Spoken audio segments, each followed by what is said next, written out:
Kevin, what really clicked for you in that second quarter when you really start to get things rolling? I just touched the ball more, a little bit more, and shot the ball with confidence. I mean, it's a law of averages. And I missed some good shots in the first quarter. I figure if I take those same type of looks, they'll come back around for me. Kevin, could you talk to us about what it means to you to reach the 31,000 point mark? It means a lot. I'm grateful I'm still here in the league at this age, playing and contributing to a team. Just grateful for that. Having so many great teammates, coaches that, like I said the other day, invested in me and got me better and spent time away from their families and their lives to help me get better at basketball. It's just I know it's that was their job, but it's still incredible for them to invest that much into me. So I always, like I said, I think about that more so than anything else. Just the long journey it takes to stay around the league this long.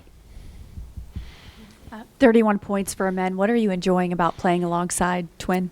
I mean, you just never know what he can do on a nightly basis. He can play point one game, then play under the rim almost like a center or four-man one game. Then he guarding the best shooting guard in the league, and sometimes he guarding the best four-man. So he could just pretty much do anything. And I think tonight we kept it simple, and we was able to get whatever we wanted on the offensive side of the ball.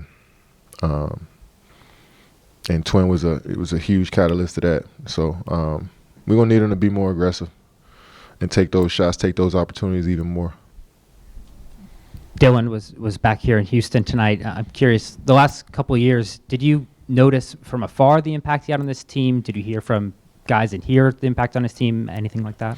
Yeah, I mean, of course. I think Dylan impacts a young team, a team that's trying to, go from being disrespected throughout the year to a respected group. I think he definitely adds to that when you inject him into your program, and but also getting here, you see how many other factors played a part too. It's a real group effort to get the Houston Rockets to where they were the last couple of years. From the coaching staff, whole new coaching staff, and new crop of players, a couple veteran players here and there. I think Dylan was definitely a piece. I wouldn't say he was the whole thing. He was the main reason, but he was definitely, it felt like he was a piece of what they were doing here. And you can see his impact over there in Phoenix. He's playing aggressive. He's commanding the group. Guys are listening to him. He pretty much stepped up and become that leader over there. So along with him and Book are just, become vocal leaders for them. So he's getting better as a player and more confident as a player, and it's probably started from here. Kevin, can you talk about the relationship on the court you're developing with Reed and just the growth that you see in him? Yeah, I just see somebody who's building confidence every day, who's getting his opportunities and taking advantage of it when he gets his name called. Off the bench starter, to have 6 assists, 5 rebounds, steal, 4 for 11. I know he would hold himself to a higher standard than that, but I still thought he played great ball today, and he's just pretty much doing whatever coach needs him to do. And Kev, you've seen how the game has evolved over time. Teams putting up 40, 50 3-pointers, and you guys have become an elite offense, taking 18 in the game. What's it like being a part of that and seeing the way y'all are kind of going against the crowd? Yeah, I mean, we would definitely love to get up more threes. Don't get me wrong, but I just think if we can get them up, then we got to be more efficient with our looks. We can't take forced, contested, dribble up threes.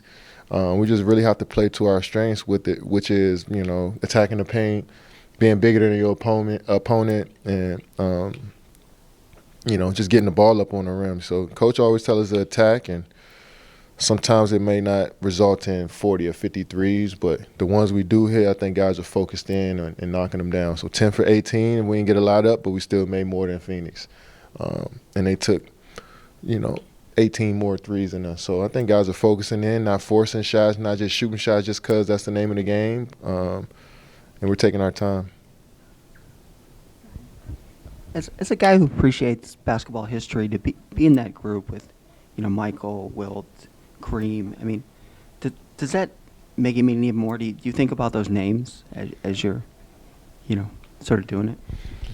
Yeah, I mean, as you're coming up into the league, you look at these guys as heroes and you put them on pedestals, and you look at their accomplishments as sometimes like unreachable, but then you get on that road to trying to do your thing, and that's how I've did since 2009, 2008.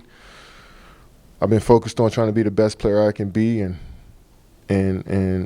they set a standard for each player when they left the league, and I try to live up to that standard. I wouldn't say compete. I'll try to compete with them or overtake them, but guys like Wilt, Michael, Kobe, I'm missing so many guys. They just set a standard that I try to reach every day, So I didn't look at them as something that was out of my realm, or I just felt like if I locked in and did what I did, I can be mentioned in the same breath as those guys. So that's the confidence I had, but I knew it was going to be a tough journey. So I got more to do. I'm grateful to still be playing, and hopefully I keep doing this, keep moving up the charts.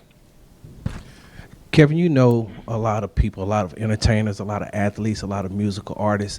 Is there one person that you're looking forward to hearing from, to congratulate you? And also you talked about the way that the coaches, gave their time to you. But can you also think back to, maybe a time coming up playing AAU, playing on the playground, playing in some of these pickup games that you were able to pick up something to get you to this point as well? Your first question, no, I'm not. I never look for anybody to congratulate me on anything, or I don't expect anything from anybody, let me put it that way. But I always appreciate the love people show and who reach out and take time out of their day, but I'm not expecting it from them. And when I talk about my coaches and the players, the people that invested in me, I'm not just talking about my NBA journey, but that time before I got here to the NBA, and people who taught me how to play basketball, brought me to those pickup games, let me play against older people. My mom let me be outside till midnight playing ball at the park, stuff like that. That's what I'm thinking about, on top of my NBA journey as well. So, yeah, I could just remember walking to the court as a 10, 11-year-old and wanting to play against older, the grown men in the neighborhood, and just wanting to be on the court and wanting to understand what the game was about at an early age, and just grateful for people who sat down and broke it down to me at that age. Kevin, you may said that they gave you some kudos in the locker room post-game for your accomplishment. Can you tell us about that and what that was like? Yeah, they showed me love, and then they faked like they was about to hit me with the water shower.